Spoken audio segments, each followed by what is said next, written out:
উন্নয়নের দাবিতে সরব সন্দেশখালী। বিধায়ক সনৎ সর্দারকে মন্ত্রী করার দাবিতে পথে প্রতিবাদী মহিলারা। সন্দেশখালীতে ফের আন্দোলনের মঞ্চে দেখা গেল প্রতিবাদী মহিলাদের। তবে এবার তাদের দাবি প্রশাসনিক উন্নয়ন ও এলাকার পরিকাঠামো ঘিরে। সন্দেশখালীর বিজেপি বিধায়ক সনৎ সর্দারকে মন্ত্রী করার দাবিতে পথে নামলেন একাধিক মহিলা। তাদের বক্তব্য, দীর্ঘদিন ধরে বঞ্চিত ও নদী বেষ্টিত এই অঞ্চলের উন্নয়নের স্বার্থেই বিধায়ককে গুরুত্বপূর্ণ দায়িত্ব নেওয়া প্রয়োজন। 2 বছর আগেই সন্দেশখালীর নাম উঠে এসেছিল রাজ্য রাজনীতির কেন্দ্রবিন্দুতে। স্থানীয় মহিলাদের প্রতিবাদ ও আন্দোলন গোটা পশ্চিমবঙ্গ জুড়ে আলোড়ন ফেলেছিল। জমি দখল, অত্যাচার ও সন্ত্রাসের অভিযোগকে সামনে রেখে রাস্তায় নেমেছিলেন বহু মহিলা। সেই আন্দোলনের জেরে গ্রেপ্তার হয়েছিল তৎকালীন দাপুটের তৃণমূল নেতা শেখ শাহজাহান ও শিবু হাজরা সহ একাধিক নেতা। সেই উত্তাল রাজনৈতিক পরিস্থিতির পরবর্তী সময়ে সন্দেশখালীতে পরিবর্তনের ডাক তুলে নির্বাচনে জয়ী হন বিজেপি প্রার্থী সনৎ সর্দার। এবার সেই বিধায়ককে রাজ্যের মন্ত্রী করার দাবিতেই সরব হলেন এলাকার প্রতিবাদী মহিলারা। তাদের দাবি, সন্দেশখালী ভৌগোলিকভাবে অত্যন্ত দুর্গম এলাকা। ছোট ছোট দ্বীপ নিয়ে গড়ে ওঠা এই অঞ্চলে এখনো পর্যাপ্ত স্বাস্থ্য পরিষেবা নেই। বহু এলাকায় জরুরি চিকিৎসার জন্য নদীপথে দীর্ঘ সময় পাড়ি দিতে হয়। ভালো হাসপাতালের অভাব দীর্ঘদিনের সমস্যা। পাশাপাশি যোগাযোগ ব্যবস্থাও অত্যন্ত দুর্বল বলে অভিযোগ স্থানীয়দের। তো আমরা 15 বছরটা একটা কি বলবো কলুষিত অধ্যায়, আমরা কলঙ্কিত অধ্যায় পার হয়ে এসেছি।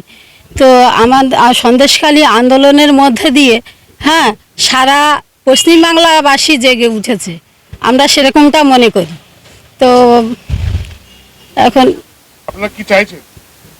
আমরা চাইছি যে আমরা আমাদের মানে সনৎদাকে প্রার্থী করে আমরা পশ্চিমবঙ্গ আমাদের সন্দেশখালীতে আমরা বিধায়ক পদে আমরা এনেছি এবং বিপুল ভোটে জয়যুক্ত আমরা করেছি।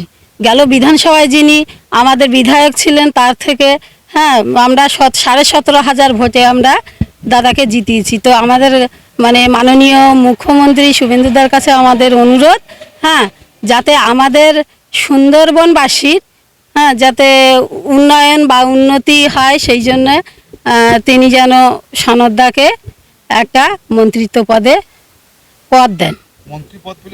উনি একজন শিক্ষক মানুষ, ওনার চিন্তা ভাবনাটা অন্যরকম। উনি নিশ্চয়ই মানুষের জন্যে কিছু করতে চাইবেন, তার এই প্রয়াসটা তার মধ্যে আছে। মৌসুমী দাস। আমাদের সন্দেশখালীতে সনৎদাকে মন্ত্রী পদের জন্য, কারণ আমাদের এই সন্দেশখালীর মাতৃশক্তি যে আন্দোলন করেছিল, প্রতিবাদ করেছিল শেখ শাহজাহান সিরাজউদ্দিনের বিরুদ্ধে, এই সন্দেশখালীকে দেখে আজকে পুরো পশ্চিমবাংলা টিএমসিকে আমরা হারিয়ে দিয়েছি। সারা তৃণমূলকে ধুয়ে মুছে সাফ করে দিয়েছে এই পশ্চিমবাংলা থেকে। তার জন্য বলছি আমাদের সন্দেশখালী, এখানে বেশিরভাগ পিছিয়ে পড়া মানুষ আমাদের সন্দেশখালীতে বাস করে। তাই জন্য বলছি সন্দেশখালীতে যদি সনৎদা মন্ত্রী পদ পায়, সন্দেশখালী পিছিয়ে পড়া মানুষের সুবিধা হবে। আমাদের রাস্তাঘাটের সমস্যা আছে, আমাদের হসপিটালের সমস্যা আছে, আমাদের ব্রিজের সমস্যা আছে। তাই জন্য আমরা বাংলা সরকারের কাছে অনুরোধ করছি যাতে আমাদের সনৎদাকে একটা মন্ত্রী পদ দেওয়া হোক। সনৎদা যদি মন্ত্রী পদ পায় তবে এখানকার মানুষের সমস্যা, কষ্ট, দুঃখ সব দূর করে দেবে। এটা আমার নাম কোহেলি সর্দার। आप देख रहे हैं न्यूज़ UNI।